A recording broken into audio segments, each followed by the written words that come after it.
मला करावं लागेल, कारण ज्याच्या पाठी ज्यांच्या सोबत कोणी नाही त्यांच्या सोबत आपण उभं राहूया. आणि खऱ्या अर्थानं या नांदुऱ्याच्या टीमचा मला अभिमान आहे की तुम्ही शिवाजी महाराजांच्या आणि आईसाहेब जिजाऊंच्या विचारांना साजेचं असणारं काम करताय.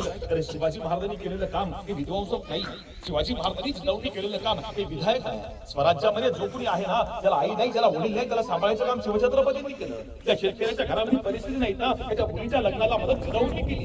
एखाद्या शेतकऱ्याकडे बैलजोडी नाही, तुला बैलजोडी दिली, मी त्याला दिलं, खाद्य दिलं आणि माणसं उभी केली, शिकवली. आणि हे सगळं करत असताना आपण या मातीचे आहोत आणि मातीच्या माणसांकरता आपल्याला काहीतरी करायचं आहे. शेवटी एक गोष्ट प्रत्येकाला लक्षात ठेवायची, म्हणजे तुम्ही आम्ही सगळे एकाच विचाराचे आहोत. म्हणून आवर्जून सांगतो की इथं आलोय ना, जशी आलोय तशी आपण जाणार आहे. कितीही कमवून ठेवा, म्हणजे आमची माणसं एकच सांगतो गोष्टी आहेत आणि हातामध्ये माईक आला का आम्ही थांबत नाही, थांबायला पाहिजे. पण अगदी एक मिनिट तुम्हाला सांगतो की आपण मृत्यूपत्र लिहायला घेतो. बरेच लोक, बरीच मोठी प्रॉपर्टीवाली लोक मृत्यूपत्र लिहितात. मृत्यूपत्रामध्ये लिहिलं जातं की हा बंगला आहे हा मुलाच्या नावावर, हा प्लॉट आहे त्या मुलीच्या नावावर, ही जी जमीन आहे ही बायकोच्या नावावर, हे जे आहे ते दुसऱ्याच्या याच्या नावावर, त्याच्या नावावर. मृत्यूपत्रामध्ये सगळं लिहिता येतं. तुम्ही जेवढं कमवलंय तेवढं सगळं मृत्यूपत्रामध्ये लिहिता येतं. पण मृत्यूपत्रात एक गोष्ट लिहिता येत नाही की एवढं जे आहे थोडीशी 10 एकर जी आहे तीच मी माझ्या नावावर ठेवतो आणि सोबत घेऊन जातो. नाही देता येत. ते जे आहे ते इथंच ठेवून जायचंय. आणि जर घेऊन जायचंय त्यापेक्षा कोणाला तरी देऊन जाऊया, चांगल्या विचारानं देऊन जाऊया, जेणेकरून ह्या पिढ्या घडल्या पाहिजेत. अमेरिकेसारख्या शहरामध्ये, शिकागोमध्ये आजही एक स्कॉलरशिप देते. ती स्कॉलरशिप एक श्रीमंत माणसाने एका गरीब मुलाला रस्त्यावर काम करताना बघितलं, तुला विचारलं मला तुला शिकायचंय का? ते पोरगं म्हटलं शिकायचंय पण परिस्थिती नाहीये. ठीक आहे, मी तुला शिकवतो, पण शिकवल्यानंतर तुला पैसा जेवढा खर्च केलाय तेवढा पैसा तुम्हाला परत आणून द्यायचा.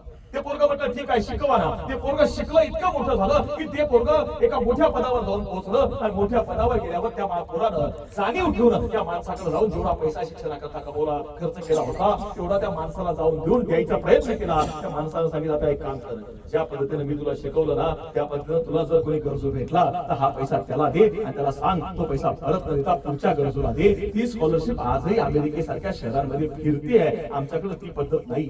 ती रुजवायला लागेल, ती पोरं घडवायला लागतील. आणि ते घडवायचं काम आपण सगळेजण करतायत. ही चिमुकली लहान लहान मुलं हे आमचं भविष्य आहे, हे शिकले पाहिजे. म्हणजे एवढी श्रीकांत दादा ही 30 40 35 पोरं आहेत, ही शिकली काय न शिकली काय जगाला काही फरक पडत नाही.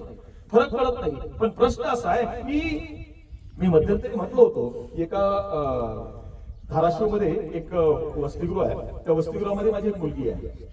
बार्शी रोडला, कोल्डूवाडी बार्शी रोडवरती काही ट्रक मधून मुलगी मतिमंद आहे आणि ती मतिमंद असणारी मुलगी सांभाळायची कशी म्हणून आई बापानं ती मुलगी जी आहे चालत्या ट्रक मधून बाहेर फेकून दिली. आणि बाहेर फेकल्यानंतर त्या मुलीचे दोघे हात आणि दोघे पाय असे वाकडे झाले. आणि ते हातपाय वाकडे झाल्यानंतर तिला त्या धाराशिवच्या आमच्या 16,000 मतिमंद आश्रमामध्ये ठेवली. तिच्या नावापुढे सुद्धा आजही माझंच नाव लागतं. तिथं त्या मुलीला तिथं ठेवल्यानंतर आम्ही दरवेळेस तिच्याकडे जात असतो. आणि मग तिचे हात आणि पाय दोघे वाकडे आहेत. दादा तिथं एक 50-55 मुली आहेत. आणि त्या आश्रमामधली परिस्थिती अशी की सगळ्या मुली मतिमंद आहेत. त्यांना कपडे कसे घालावे, राहावं कसं, वागावं कसं हे समजत नाही. पण त्या मतिमंद आश्रमामध्ये असणाऱ्या मुली, त्या मुली इतक्या समजदार आहेत की या मुलीचे हातपाय वाकडे आहेत ना, म्हणून त्या उरलेल्या 40 मुली जेव्हा जेवायला बसतात तेव्हा प्रत्येक जण आपल्या ताटात एक घास घेऊन त्या हातपाय वाकडे असणाऱ्या मुली जवळ येतात, तिला आधी खाऊ घालतात आणि मग त्या जेवतात. मी कधी कधी विचार करतो की मतिमंद असणाऱ्या लोकांना एवढं समजतं. अरे आम्ही तर चांगले आहोत, आम्ही तर समजूतदार, आम्हाला तर सगळं समजतं. पण मी त्या आश्रमातल्या लोकांना सांगितलं होतं की ही 50 मुलं जगली काय, शिकली काय, नाही शिकली काय, समाजाला फरक पडत नाही.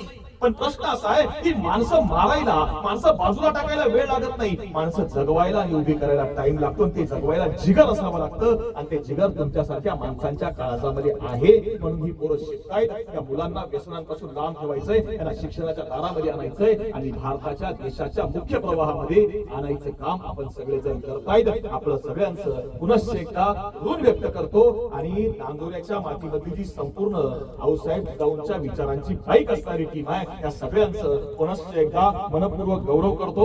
एका चांगल्या सुंदर कार्यक्रमाचा भाग सहभागी मलाही करून घेतलं त्याबद्दल मीही तुमच्या सगळ्यांचे पुनश्च एकदा आभार मानतो. आणि मी श्रीकांत दादांना सांगतो की पुढच्या काळामध्ये, म्हणजे आजच नाही तर आजच्या निमित्ताने मी तुम्हाला सांगून जातो की ज्या पद्धतीने इथून पुढे जिजाऊ जयंतीच्या निमित्तानं कार्यक्रम कुठलाही असला तर मी नांदुऱ्यामध्ये येणारच आहे. आणि ज्या वेळी शिवजयंतीच्या काळामध्ये मी या भागात असेल, आज 21 तारीख आहे, कदाचित पुढच्या वर्षी 24 होईल, 22 होईल, 25 होईल, जी काही तारीख होईल, आणि एक दिवस का होईना शिवजयंतीच्या काळातला एक दिवस या मुलांसोबत दरवर्षी मी देणार हे आजच्या निमित्ताने या ठिकाणी नमूद करून जातो आणि थांबतो.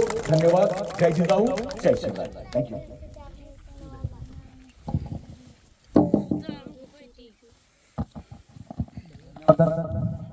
खूप अतिशय मोलाचं पण आम्हाला सुद्धा या ठिकाणी मार्गदर्शन मिळालं. खरं तर जीवन कसं जगावं अतिशय कमी शब्दामध्ये तुम्ही आम्हाला शिकवलं, त्याबद्दल खरंच धन्यवाद. अधिक वेळ न घेता यानंतर आपल्याला शालेय पुस्तक किंवा